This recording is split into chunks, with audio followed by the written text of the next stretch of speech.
Anyway, we're so glad you're here. I'm Mike Kenny, Executive Director for Warriors Ascent. For those that don't know me, I think most of you do.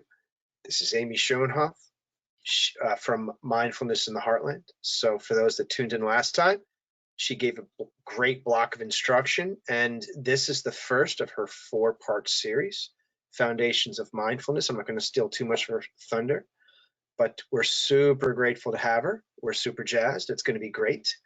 And as the intro sign-up page said, for those that are new to mindfulness, this is a great foundational series for you to really begin to kind of cultivate that mindfulness practice. And we have in Amy, one of our instructors from Warriors Ascent, the Warriors Ascent program, a great practitioner and somebody who's really going to teach you a lot. So, to be honest with you, I'm super excited. I've done mindfulness here or there, try to do a little bit every day. But I really want to hear what Amy has to say. So it's going to be fantastic. So just some other things, and then I'm going to shut up. We've got a few handouts for you as well, 3 of them as a matter of fact. So look for those. One is a PDF of a URL to Amy's 30-minute body scan, right? So she takes you through that, which is great. So that's a good resource. And then 2 other slideshows, which I'm presuming Amy's going to take us through, but that way you can kind of follow along. I can also subsequently send these to you as well, but for those that want those up front, you have those. So with that, I'm going to give control to Amy and leave it in her able hands. So, come on now. Change presenter. Amy Schoenhoff. It is all yours.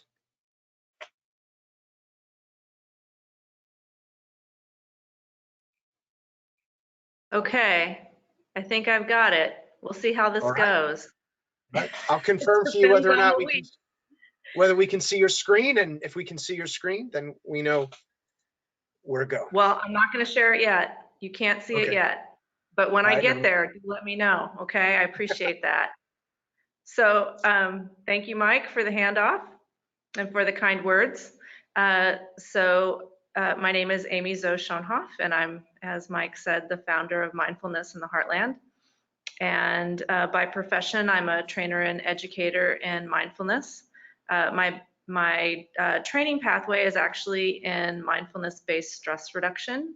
I've been trained through the University of Massachusetts Medical School's Center for Mindfulness. It's a mouthful. And I also have some training to teach mindfulness for K through 12 through Mindful Schools.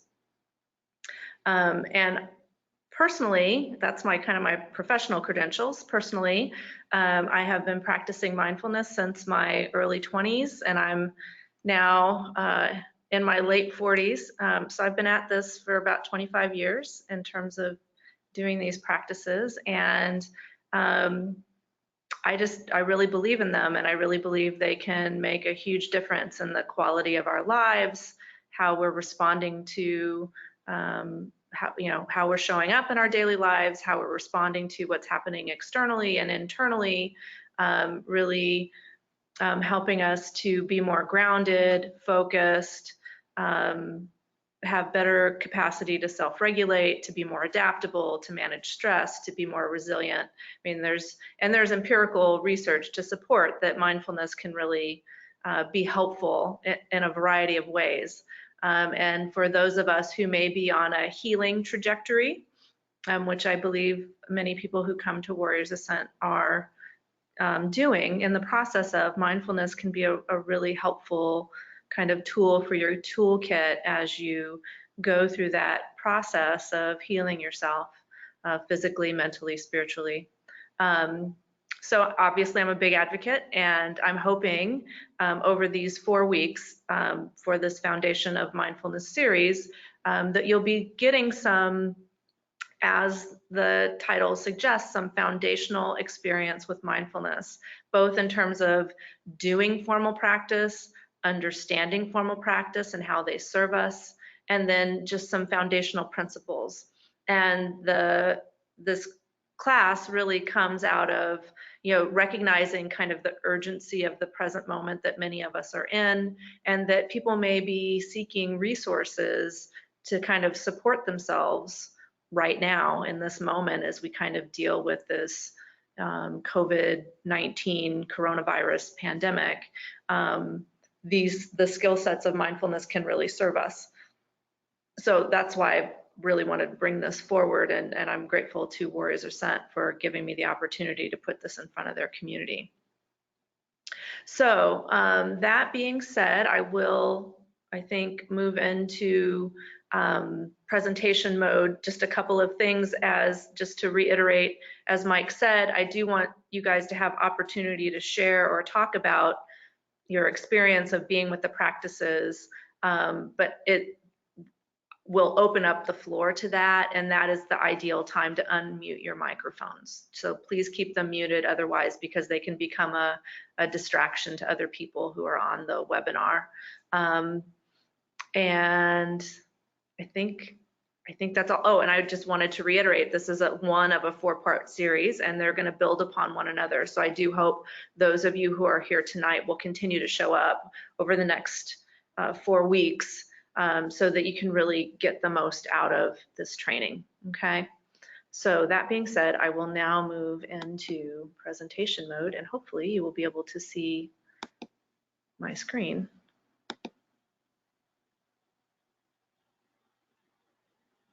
Okay, do you see my screen, Mike?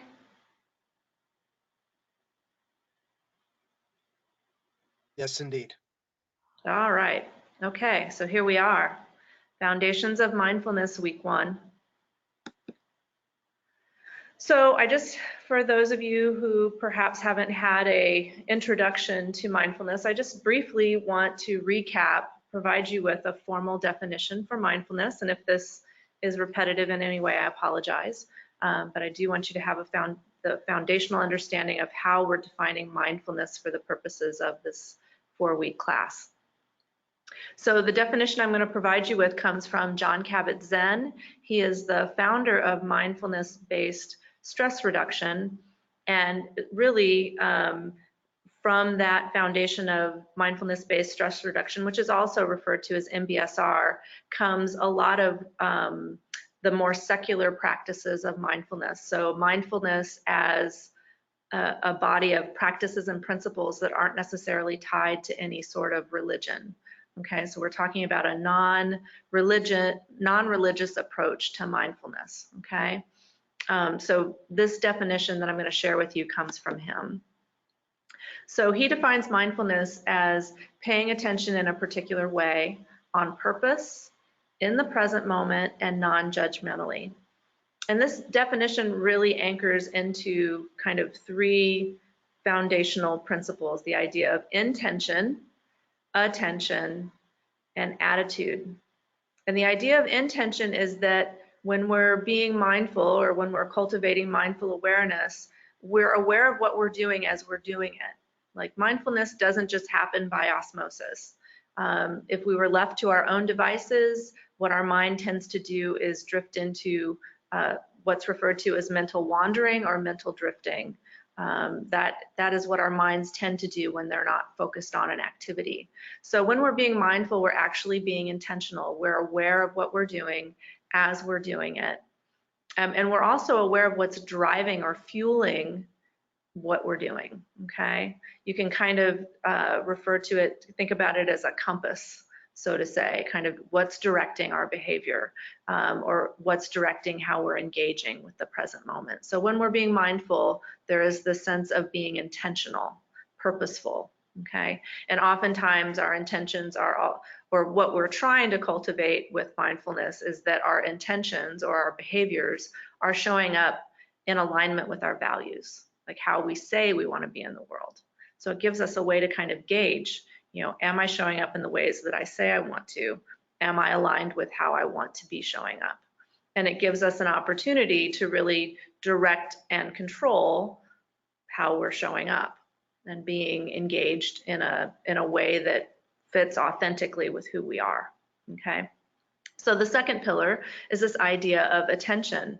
So we cultivate mindful awareness by really learning how to control and focus the attention. So we're really learning how to gain better agency over our capacity to pay attention. And I think many of us recognize that we live in a highly distracted world, and many of us are highly distracted.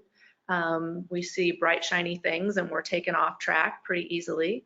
And because we are also creatures of habit, we tend to often operate on what we refer to as autopilot. So many times, we'll be engaged in an activity, but we're not really fully present with it. An example of that would be, when you drive your car from point A to point B and you don't really have a solid memory of how you got from point A to point B or what occurred in the interim. That's an example of being on autopilot. That many times in our daily lives, because we have a lot of habit around how we live our daily lives, there's lots of places where we really check out, where we're not fully present. So with mindfulness, we're really learning how to notice this capacity of attention that we have and recognizing our ability and developing our ability to be able to manipulate the lens of attention. So recognizing that we have this capacity to shift the attention from one thing to another and hold it there. So to be able to hold something in our awareness and focus on it. And then also to recognize that we have this capacity to both expand our attention and contract the lens of attention, okay? So we're really learning how to work with this capacity of attention that we all have, but we all probably need a certain amount of training in, okay? And then the third pillar is this idea of attitude. And this is really coming to terms with the fact that many of us, when left to our own devices, really lean on a lot of judgment in terms of there's always a quality of assessment that's going on in the mind and the thinking processes of the mind. And many of us are highly tied to these cognitive processes that spend a great deal of time evaluating what's happening in terms of right and wrong, good and bad, black and white. Okay, that's how many of us spend our time operating. And we're just kind of bought in to this the thinking processes of the mind without really recognizing that a lot of the kind of thinking processes of the mind are just thoughts. So what we're learning how to do through mindfulness is really kind of recognize that thoughts are not facts, that they're just mental phenomenon that come and go, and that what we're learning how to do instead is to develop a sense of greater curiosity. So really trying to be more open to our experience and being more accepting of what's happening versus evaluating it.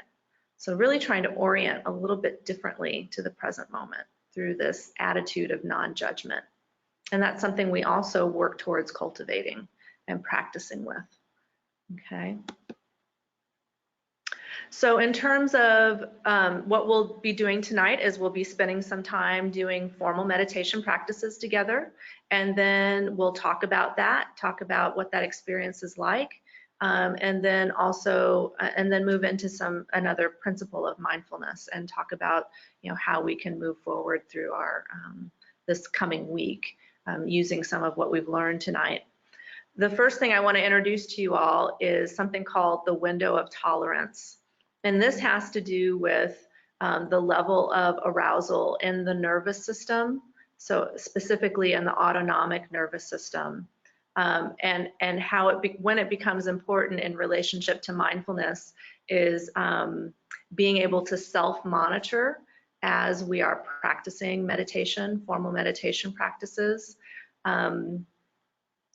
The reason for this is that when we start to really settle into ourselves and really kind of settle down to bring greater awareness to the body, to our thought processes, to our emotional regulation, sometimes things can start to arise in terms of experiences that may feel overwhelming. And so what we want to make sure we're doing is monitoring the level of arousal in our individual nervous systems as we practice to make sure that we're not moving into a space that feels greater than what we can bear, okay? So I introduced this window of tolerance to kind of help you gauge what's happening for yourself as we're practicing together. So when you look at this middle section of this visual in front of you, this middle section is the area that we would refer to as the window of tolerance. And when we're in our window of tolerance, we're feeling a balanced level of arousal. So we're alert, relaxed, and engaged with what we're doing. We may experience some edges of discomfort. So we're not trying to push away discomfort, but it's a manageable level of discomfort. So when we're in this area, this window of tolerance, we're in the space, it's kind of the sweet spot that we practice in, okay? When we move outside of that window of tolerance is when we really need to start thinking about modifying how we're engaging with a practice, okay? So for example, when we move into what's referred to as hyperarousal, that's when there's too much energy in the nervous system. We may experience what would feel like a fight or flight response. We may become really sensitive to sensory information or become hypervigilant. There might be some emotional reactivity. We might find that our minds start to race or our thinking is disorganized. So if you're doing meditation practice and you start to see these things arising for yourself internally or feel these things arising for yourself internally, this is potentially an indication that you need to make some modifications to your practice. And I'll talk about that in a minute.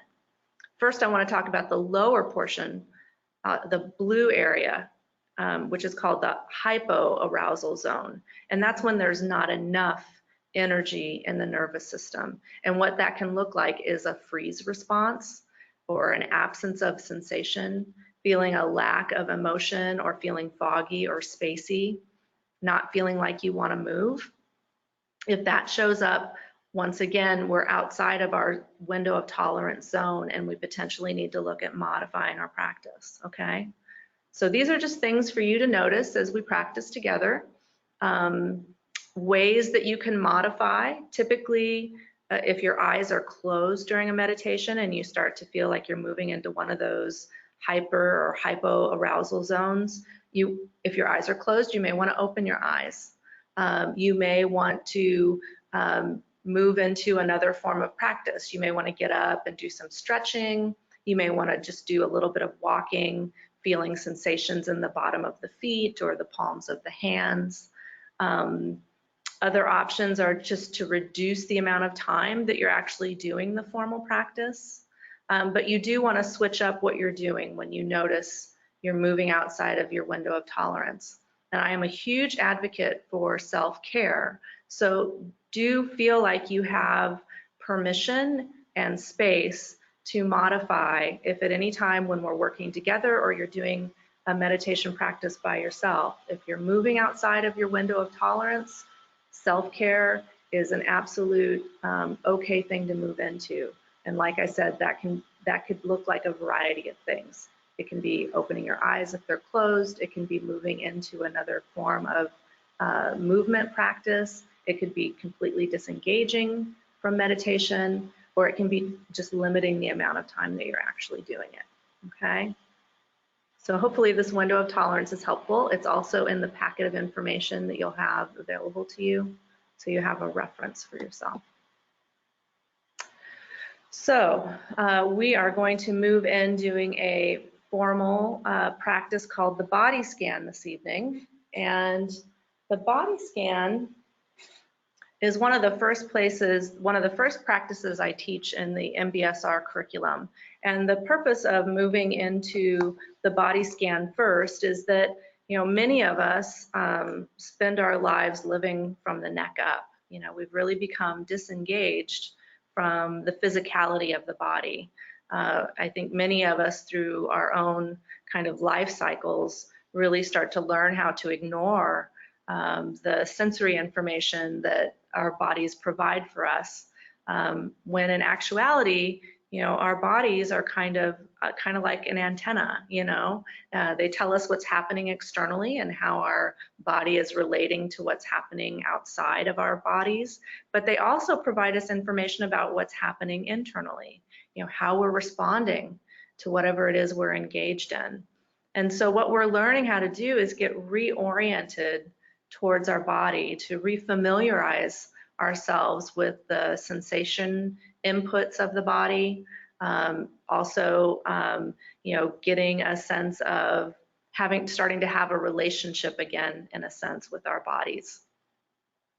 So the practice tonight is a body scan, and it's a guided meditation. We'll probably spend about 20 minutes on this practice. For your purposes tonight, if you're sitting in a chair, please feel free to do this in a chair. If you feel like you could easily move to a lying down position, you can also do that as well. Many people practice the body scan lying down. So if you prefer that option, that's available to you as well. But just making sure you're in a place that is quiet, where you're likely not going to be disturbed, and in a position that feels comfortable for you, but where you're not inclined to fall asleep, okay? So I will guide us through this practice. I encourage you to get yourself in a position that feels comfortable. You can keep your eyes open if you prefer. If that feels more comfortable for you, please feel free to keep your eyes open. But if you'd like to, and you feel like you can, go ahead and shut your eyes down. It may help to make you more aware of sensations that are occurring in the body as we practice. Now, I do have some chimes that I'll use. I'll ring them to start the meditation and also end the meditation. So I'll ring the chimes here in a moment, and then I'll just guide us along, and you just do the best you can to follow along. As I mentioned, a large part of mindfulness has to do with cultivating kindness and friendliness, both towards what's happening in our outer lives, but also towards what's happening in our inner lives. So as you go through this practice, I really encourage you to bring some friendliness to yourself, and be generous with yourself and patient with yourself, okay? We're just practicing. So we'll start here in a second.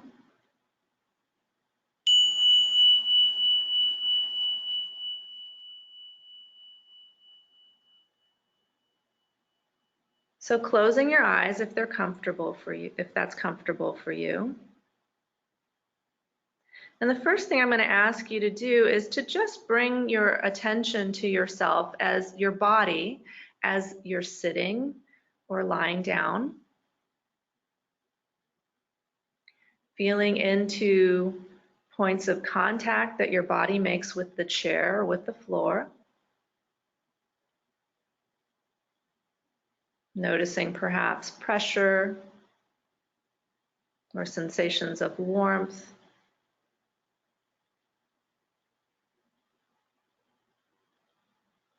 Just allowing the body to soften, to sit with a sense of ease, or lie down with a sense of ease. Allowing the floor beneath you to just support you, knowing that it's there, holding you.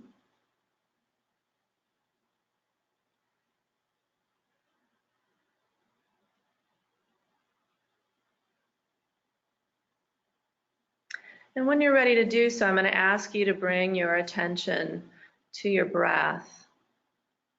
Just noticing the breath moving in and out of the body. If it's helpful to you, you could place your hands over your abdomen and just notice the belly expanding and contracting as you breathe.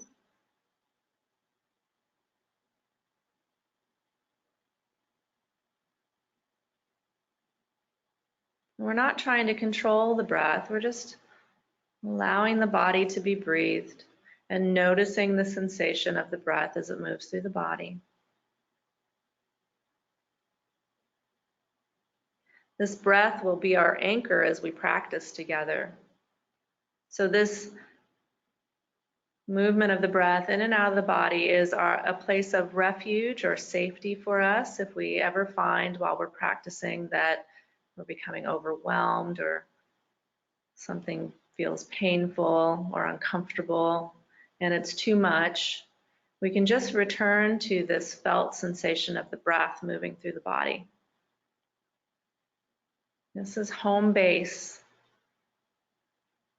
and we can return to it at any time.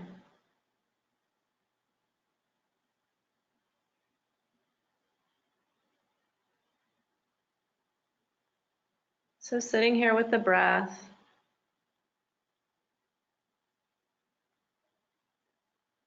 feeling it move through our bodies.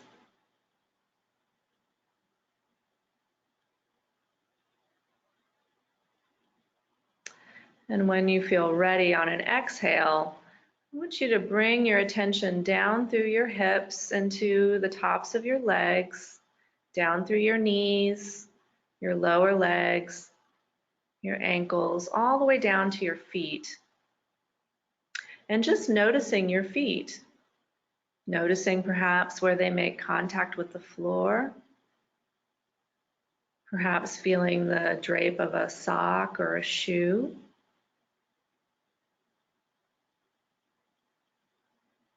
And feeling into whatever sensations may be available to you, either at the surface of the skin of the foot or deeper into the foot, left and right foot.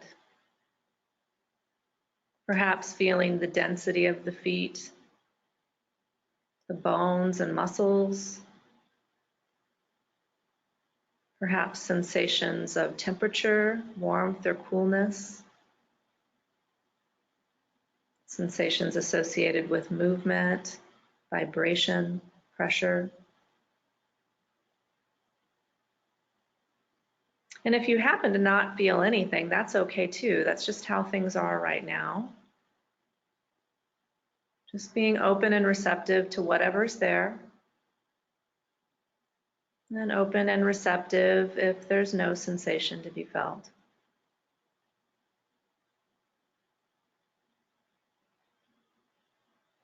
And then we're going to draw our attention up through the ankles, feeling into the ankle joints, circling the attention around the ankles and into the joint itself.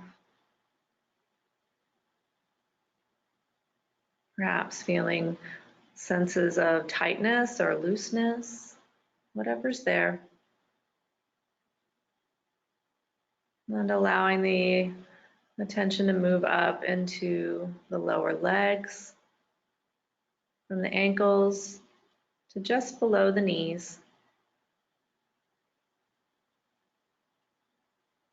Feeling into the shin bone, the calf muscles, the outer envelope of the skin.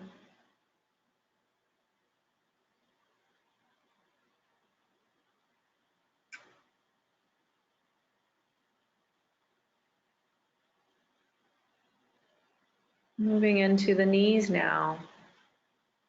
Perhaps noticing the delicate skin at the back of the knees or the kneecaps, the sides of the knees. Feeling into the knee joints themselves.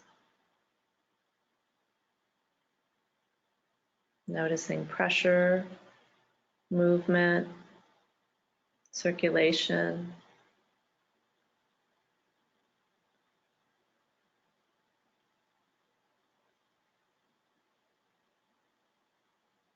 And as you're ready, moving up into the upper legs, from just above the knees all the way into the hip joints. Perhaps noticing the articulation points of the femur bones with the hips, the pelvis. Perhaps feeling the drape of clothes externally, points of contact with the chair or the floor.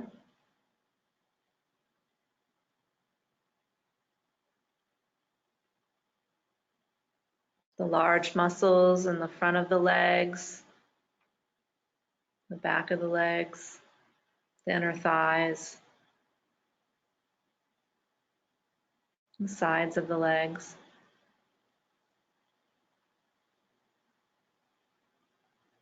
Perhaps noticing circulation or the density of the muscles.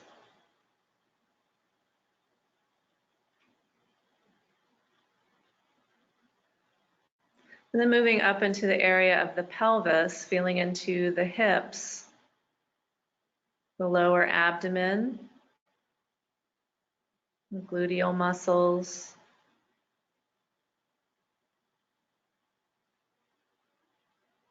this area of the body associated with reproduction and elimination. Just being with whatever's there and remembering we have our home base of the breath. Should we feel overwhelmed in any way, things become uncomfortable, we have the home base of the breath to anchor into.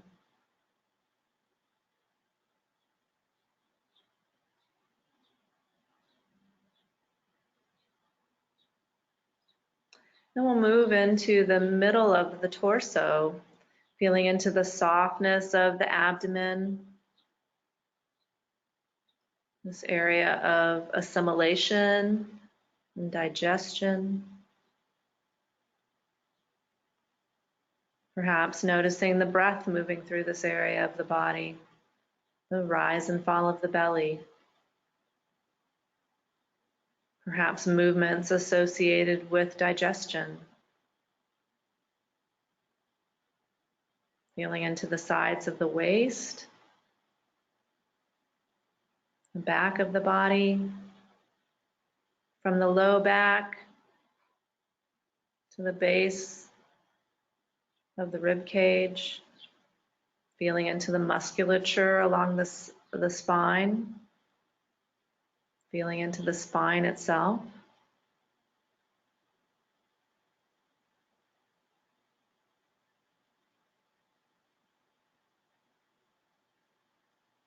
And then moving further up into the upper area of the torso, from the base of the rib cage all the way up into the armpits, to the clavicle bones along the top of the chest. Perhaps feeling the rise and fall of the breath here in the body. This area associated with circulation.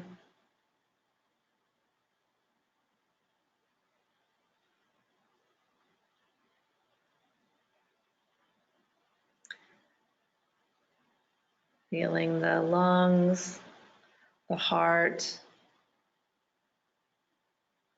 feeling the bony prominences of the ribs perhaps.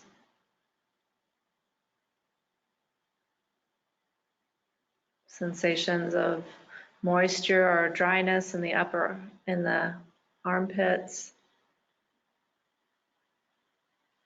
And wrapping around to the back, feeling into the upper area of the back.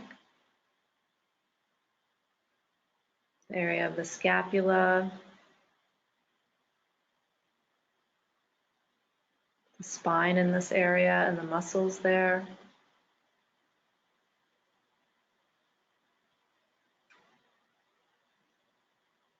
And then bringing our awareness along the tops of the shoulders, feeling into the musculature along the tops of the shoulders and seeing if we can perhaps soften anything there, just letting go a little bit. Feeling into now the girdle of the shoulders, where the arms make contact with the upper torso. Feeling into these joints at the tops of the arms, the musculature,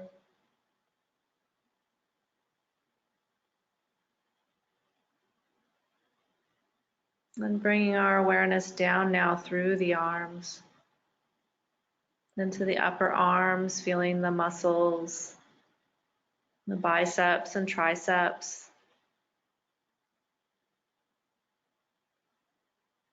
the bones of the arms, coming down through the elbows, perhaps feeling into this joint, into the lower arms, feeling into the wrist and perhaps noticing the carpal bones that attach the arms and the hands together, and bring them together. Taking a moment to notice sensation in the palms of the hands. And for a moment, just leaving our attention here in the palms of the hands, seeing if we can really feel into sensation just in the palms. And I'm going to invite you, if you're interested to try this out, to just see if you can bring awareness to sensation in the left hand, in the left palm, holding your attention there, allowing whatever awareness of sensation is available to you in the left hand, keeping your attention there for as long as you can. And then I'm going to invite you to release your awareness in the left palm and then bring your attention to the right palm and feel the sensations in the right palm. Noticing this capacity that we have to move our attention from one part of the body to the other. Now, once again, feeling both palms and then extending through the fingers, from the base of the fingers all the way through to the tips of the fingers. Feeling the joints, the knuckles, perhaps the fingernails, perhaps even being aware of the hair on the back of your hands. Feeling into the back of the palms.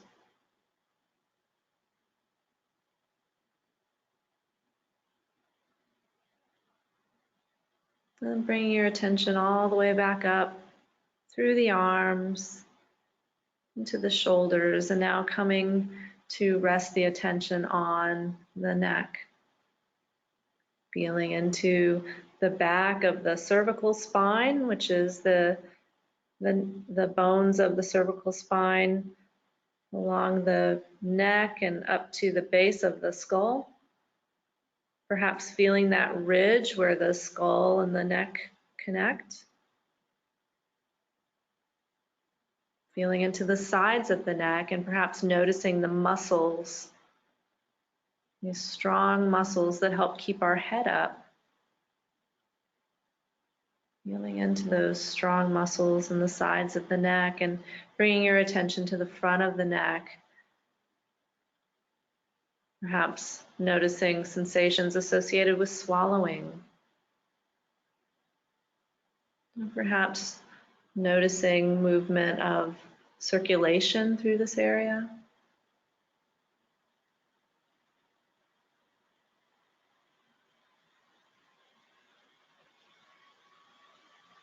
And now we're going to start to bring our attention to the back of the head. Feeling into the back of the head and bringing our awareness up to the top of the head and the sides of the head, really feeling into the scalp. Perhaps being able to feel the drape of hair in the scalp or the tiny muscles of the scalp.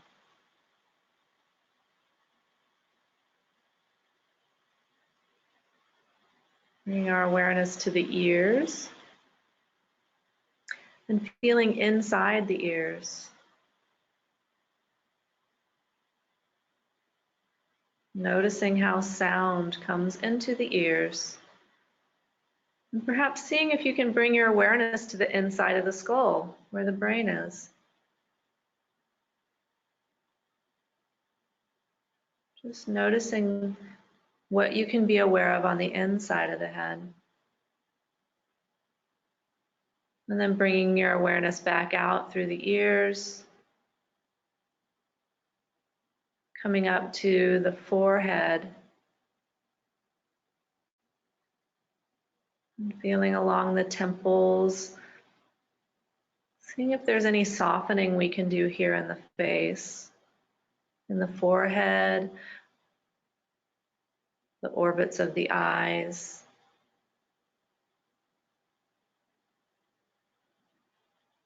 The lids of the eyes, perhaps even noticing the eyelashes. And see if you can notice the eyes sitting in the sockets of the eyes, just floating in the eyes.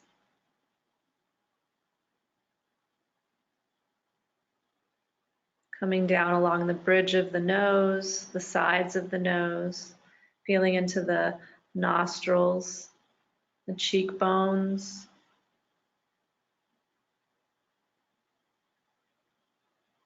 the sinuses of the face. Down along the cheeks to the jawline, both the top of the jawline and the underside of the jawline. Seeing if there's any softening we can do here. Just releasing and letting go any tension we might feel. Noticing sensation or lack of sensation. And gathering our awareness towards the chin, feeling the chin and around the mouth, the upper lip, feeling the lips, and bringing our awareness inside the mouth, perhaps noticing moisture or dryness here, the tongue, teeth, the gums, the insides of the cheeks.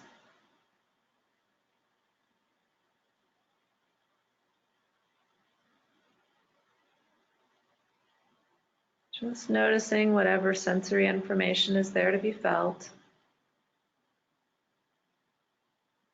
And then bringing the attention back out. We're going to start to bring awareness to the face as a whole. So feeling the entirety of the face.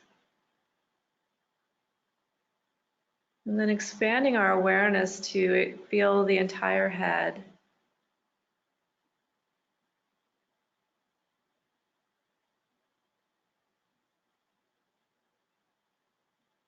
Now we're going to widen this lens of awareness to include the neck and upper shoulders,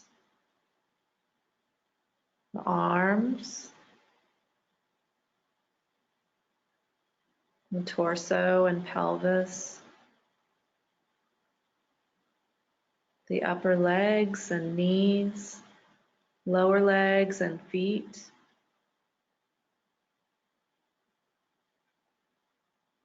Feeling the whole body sitting here.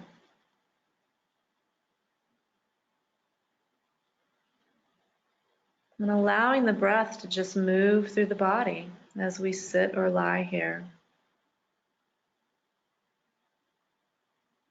The breath bringing in nourishment and vitality on the inhale, and letting go of what's no longer needed on the exhale.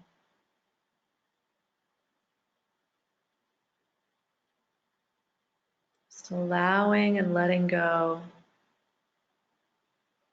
Inhale followed by exhale. Allowing the whole body to be breathed.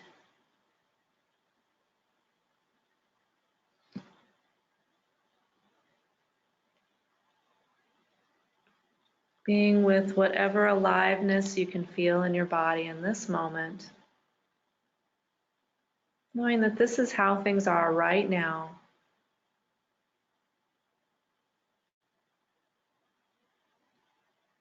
Being whole and complete, just as you are. Just being.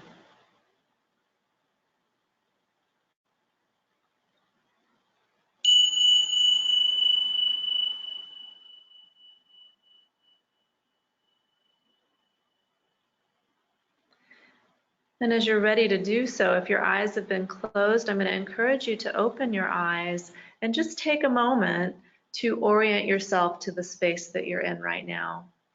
Just allow the eyes to move through the room that you're in.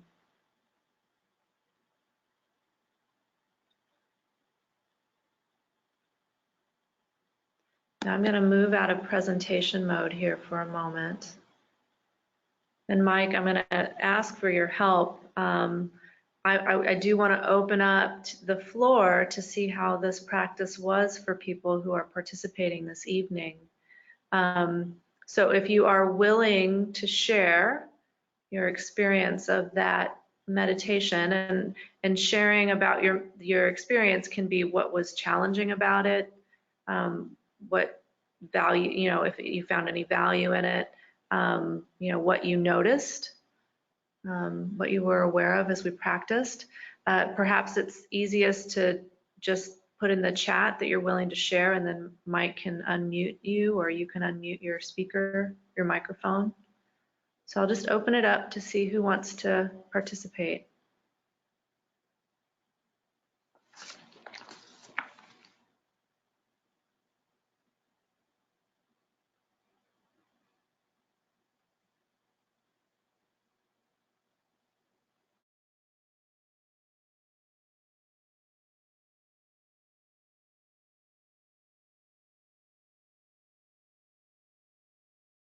Anybody? You should all be unmuted and have chat capability and all of that. So we see Matt. Yep, I just got unmuted. Gotcha. So. No, I think that was great. For me, mindfulness is a struggle, and it seems overwhelming at times. And I've been doing meditations through an app called Headspace to try and get better at meditating. And it talks about a body scan, but it doesn't do it as detailed as you did. And I thought that going into the detail really helped me to focus. And I was surprised that I was actually able to focus on my left hand and my right hand, and then bring everything back into the full body focus at the end. And it felt really good. Thanks for sharing, brother. Does anybody else want to share about their experience with the body scan? Thank you very much, by the way, for sharing. No problem.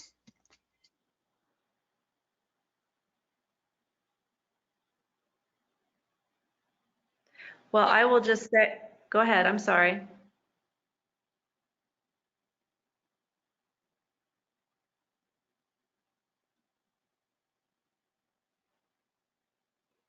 I think everyone should be able to unmute themselves. I see, Dave Komar got his hand up. I unmuted you. Let me know if people are having trouble unmuting yourselves. And then just put your hand up as Dave did, and I'd be happy to do it manually for you.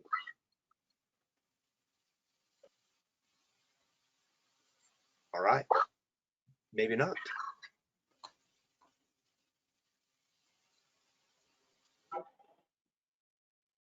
Maria, it looks like you're trying to say something.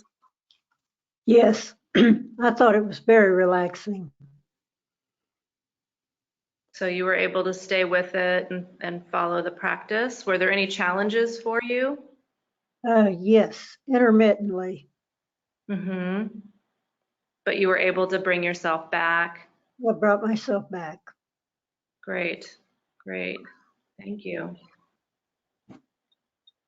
Now, did you say that David wanted to share? I thought so. He had his hand up. Maybe that was inadvertent. But Okay. Dave, are you out there?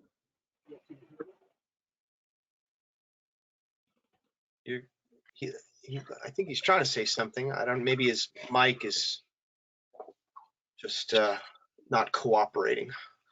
Okay, all right. Well, I will go ahead and move on just for the sake of time, because we don't have a lot of time left. But so I do want to say, there's just a couple of things I want to say. Thank you very much for participating and really trying to engage the practice. And if you did become distracted, just know that's normal and natural. Like I said early on, the tendency of our mind is to wander. It's a natural capacity of the mind. That's what it does. And so what we're doing through this practice of mindfulness is really learning how to train ourselves to come back. So when you do notice that you've wandered away, it can be as simple as just acknowledging that you drifted, noticing, and notice maybe what took you away, and then simply bringing yourself back. Without any judgment or criticism of how well you're doing. We don't have to get caught up in any internal messages about how good or bad we're doing at it. We just simply notice that we got distracted and we come back. And every time we do that, every time we bring ourselves back, we're actually strengthening our capacity to pay attention. We're strengthening our capacity to have awareness. And the beauty of that is when we practice formally and we make that a habit, this awareness that we're cultivating, this ability to feel into our experiences becomes more resonant. It becomes more accessible to us. And it's because we're learning how to pay attention to it, okay? And I think it's great that's, the gentleman who first shared about, really being able to connect with his ability to toggle his attention and his awareness. That's great insight to recognize that we have this ability to widen, to broaden our lens of attention and to bring it further in, to focus it and to toggle it, that this is something we have control over. And the more we practice mindfulness-based meditation, the more we will have that capacity to bring ourselves back. And one of the keys is making sure that we're being kind to ourselves as we practice, to allow ourselves permission to just keep coming back over and over again, because that is the practice. That is the practice of mindfulness, to just keep coming back.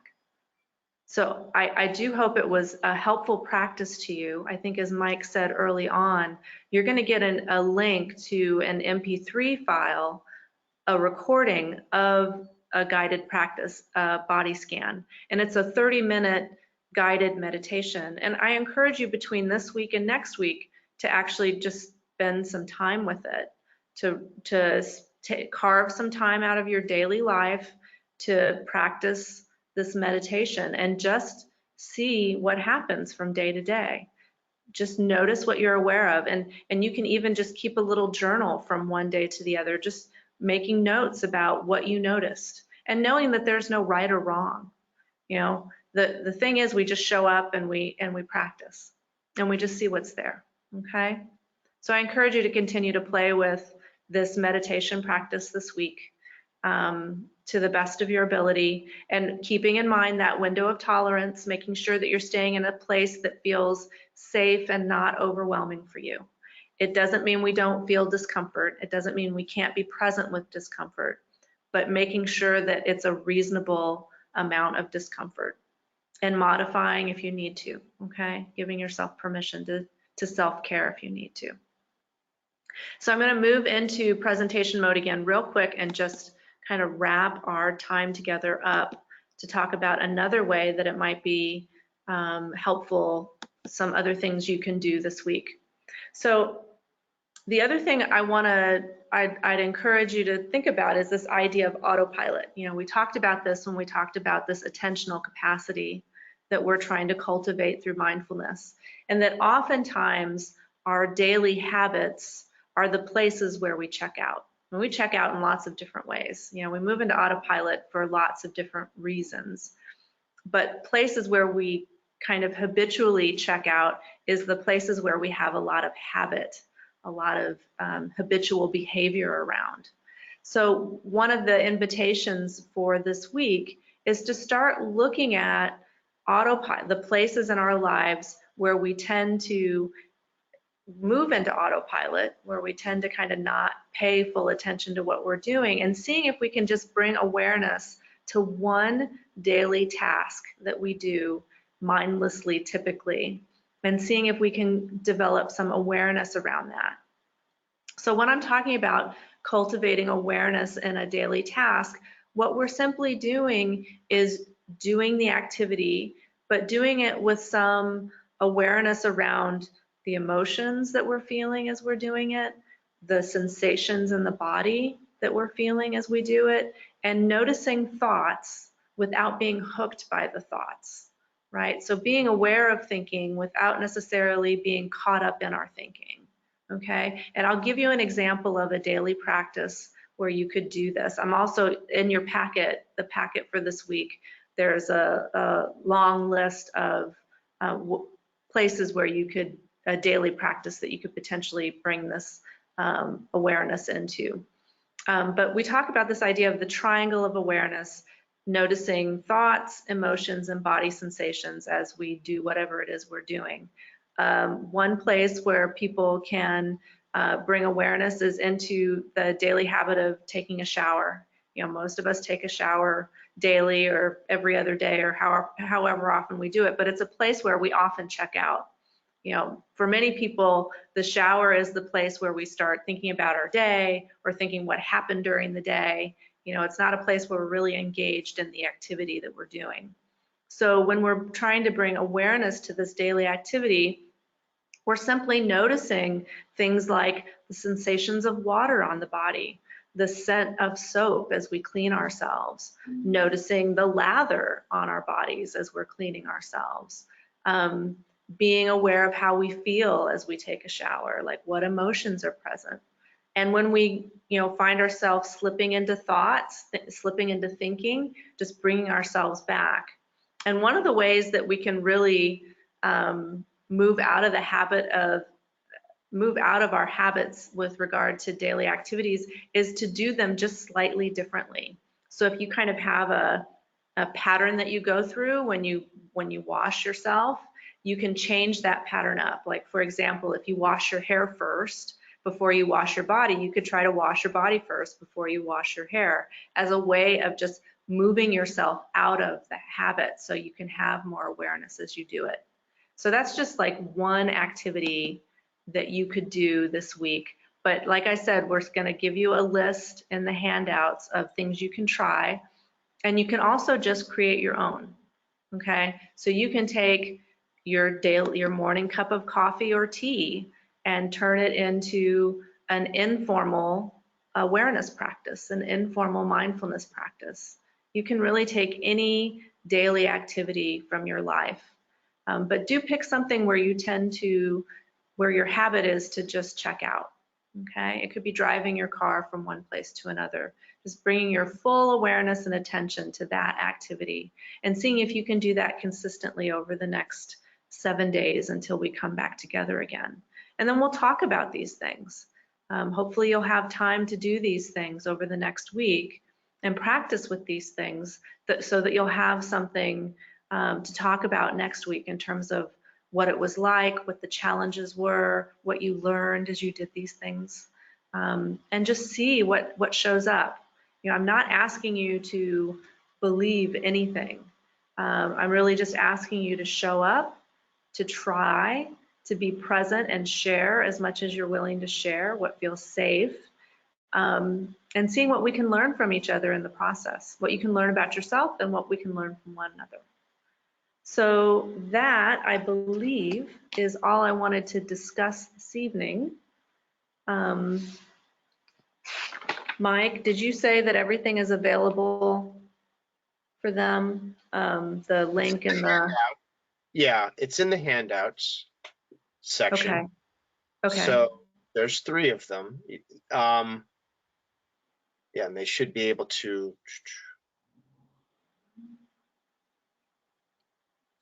Let me just make. Yeah. Does everyone see those? Let me just ask. Does everyone have the 30-minute body scan MP3 PDF with the URL?